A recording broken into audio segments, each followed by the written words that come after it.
Hello everybody, this is Joseph P. Farrell with news and views from the Nefarium on Thursday, October 11th, 2012, the year of the apocalypse. And we're working hard on it. I have a couple of announcements, then I'll get right to what I want to comment about.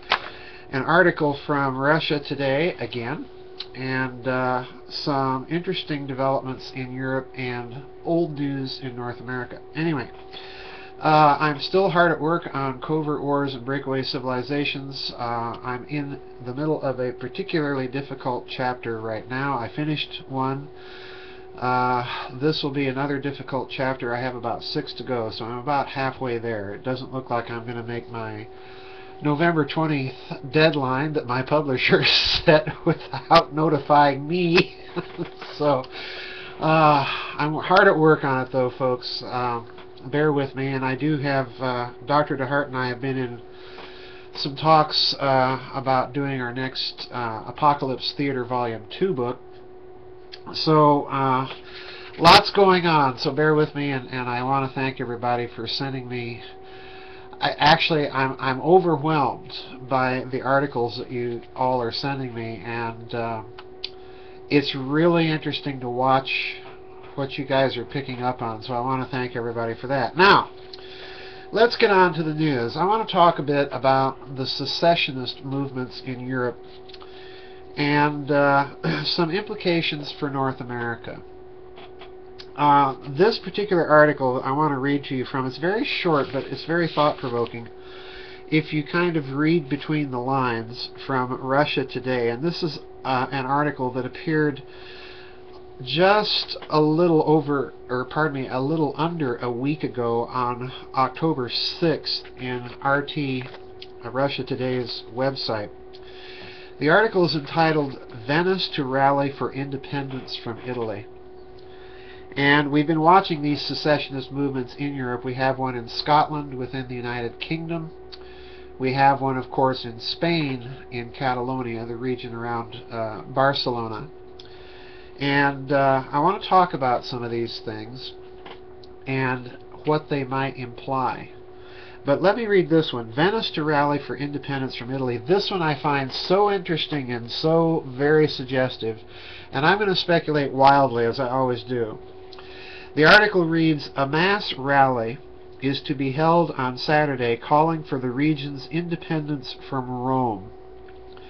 A large majority of Venetians support the move as financial burdens from central government bite. Independenza Venetia, a pro-independence movement, says it expects several thousand to attend the rally in the center of the city. Recent surveys show that the support for independence among locals is high, and those in favor want a referendum. A poll conducted in September by Italian national newspaper Corriere della Sera found 80% wanted to separate from Rome. 80%. A more recent poll by Gazzettino, a local newspaper, found a lower but still high level of support at 70%. The Venetian province is wealthier than many others in Italy, and many resent having to pay the bills for the rest of the country. The lagoon city is following on the heels of European independence movements in Scotland and Catalonia. Both regions have strong separatist movements that they believe would be better off as small independent countries. Independenza Venetia said in a statement that the economic crisis is hitting the region hard. Venice has a history, and this has to be the understatement of all understatements. Venice has a history of disagreement with the central government in Rome. Now that would be putting it mildly, folks. The chairman of the separatist movement, Lodovico Pizzani, has already submitted a pro-independence petition bearing 20,000 signatures to Luca Zaia, the governor of the province of Venetia, and so on and so on.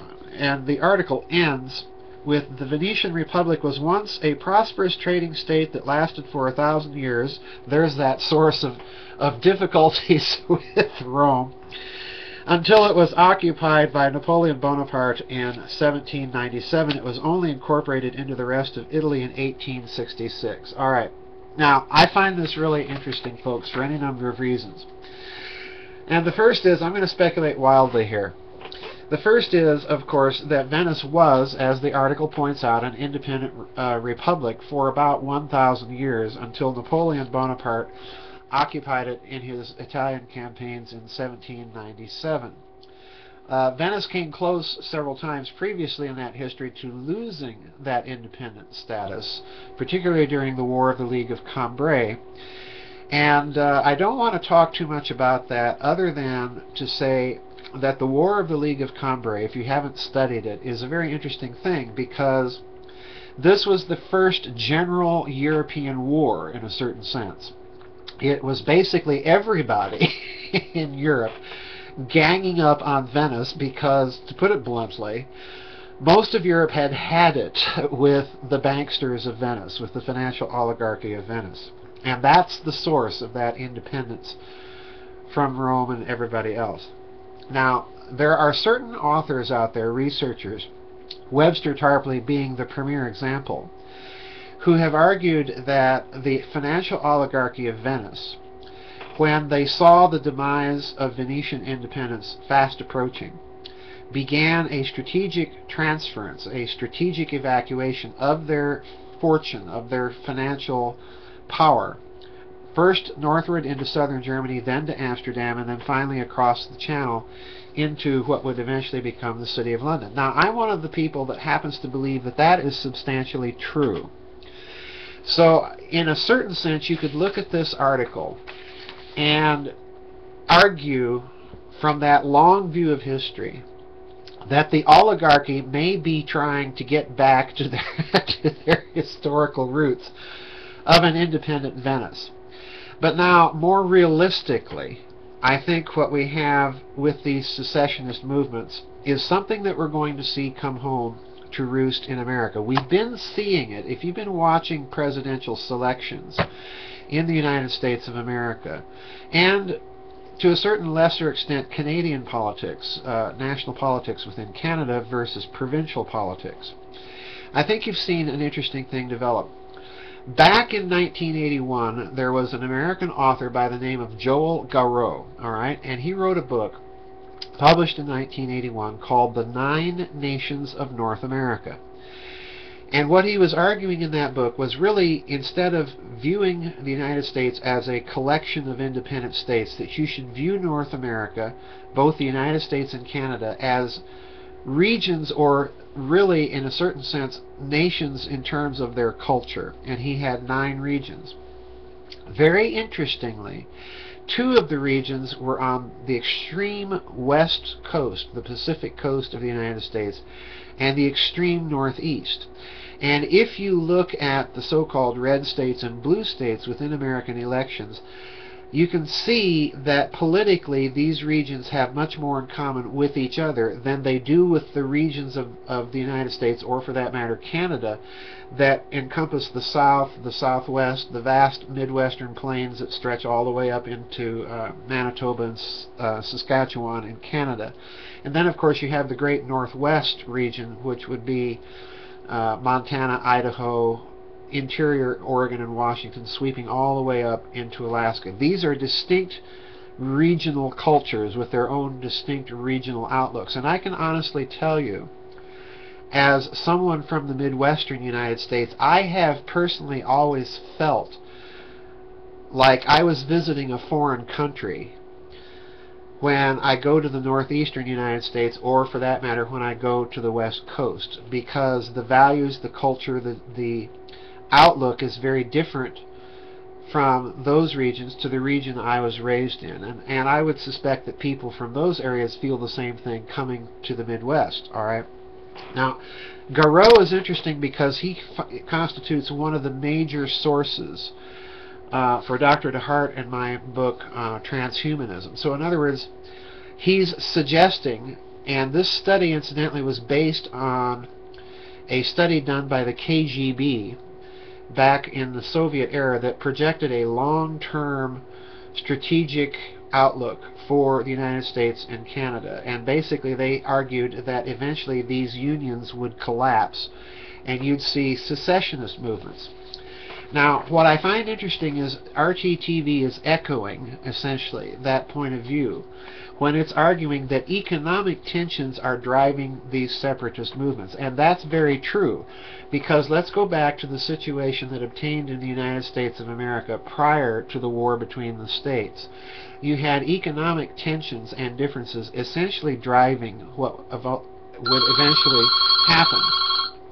Excuse me, folks. I have, as you can hear, someone trying to call and can't take the call. Anyway, so now hello.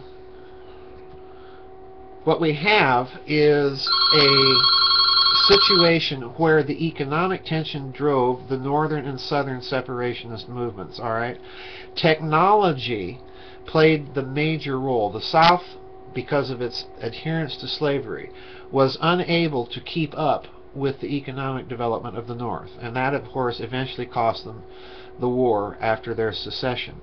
We're seeing a similar development in the United States right now. Economic tensions are beginning to show the differences between the regions. The great manufacturing base in the Northeast is all but gone.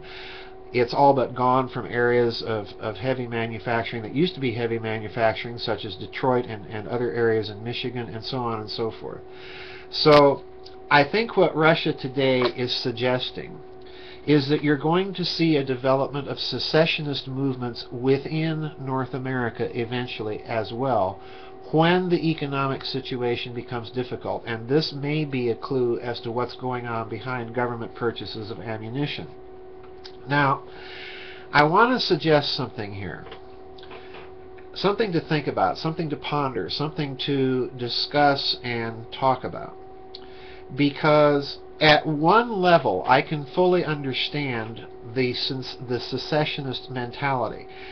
If things are closer and more local, you have a more responsive government. And part of the frustration that's going on right now is that the national governments of various countries are totally and completely unresponsive to the public good and to actual representation. We see this in Spain. We certainly see it in the United States. We've certainly seen it in Greece. We've seen it in Italy. We're seeing it in Germany with the fact that the Germans don't want to bail everybody out, and yet the German government is committed to this course that's being dictated out of the City of London and out of Brussels. All right? So we're seeing these secessionist movements in response to that. But the problem is there is a danger in it. A smaller local government is going to be much more easy for the financial elites that are constructing these supranational structures to dominate and to rule. And in fact, I am of the opinion that you cannot have a genuine popular movement anymore that arises genuinely, spontaneously, that does not ultimately attract the attention of those elites, who will then attempt to channel or influence those movements into directions they want them to go. So even though it may be argued that smaller and more local is better, we might also find ourselves in the situation that this is being deliberately driven because it's more easy to manipulate. I would suggest that what we might really be thinking about is having some way to make the national governments much more responsive to the public good of the people. Let's look at, once again, let's look at Spain. While it's true that the region of Catalonia has its own culture, its own feel, Spain has been more or less a united national culture since the marriage of Ferdinand and Isabella of Castile and Leon, actually, that brought about the modern Spanish state. So in other words, it has a long enough history to make me question whether or not it would be a good idea. In Venice's case, the situation is different, because Venice ceased being an independent state very, very recently in terms of modern history, really only about 200 years ago. So it may be that in Venice's case, you're going to see that still prosperous area of Italy, which is based still to this day on its ability to trade, its port, its dominance of the Adriatic Sea. It may be that you're going to see that kind of secessionist movement grow there. My real point here is economic conditions may drive a similar thing in this country. You're seeing red and blue states always pairing off anymore in presidential selections, and that over time is indicating to me that the more the blue states in the United States dominate national politics to the exclusion of the economic and cultural interests of the rest of the country, the more you're going to see tensions develop, and those tensions are ultimately going to drive secessionist movements. Anyway, I've gone over time, folks. I hope I'm making some sort of sense. Check out this article. It's very interesting on Russia Today. I will link it on the website. And check out that book, The 9 Nations of North America. It's an old book, 1981, by Joel Garreau, but Garreau is also a thinker in the transhumanist movement. So in other words, geopolitics, economics, and all of this transhumanist agenda that we see going on right now, these are all deeply related. Anyway, folks, that's it for Joseph P. Farrell News and Views from the Nefarium on Thursday, October 11th, 2012. I hope I'll see everybody on the flip side. Bye-bye.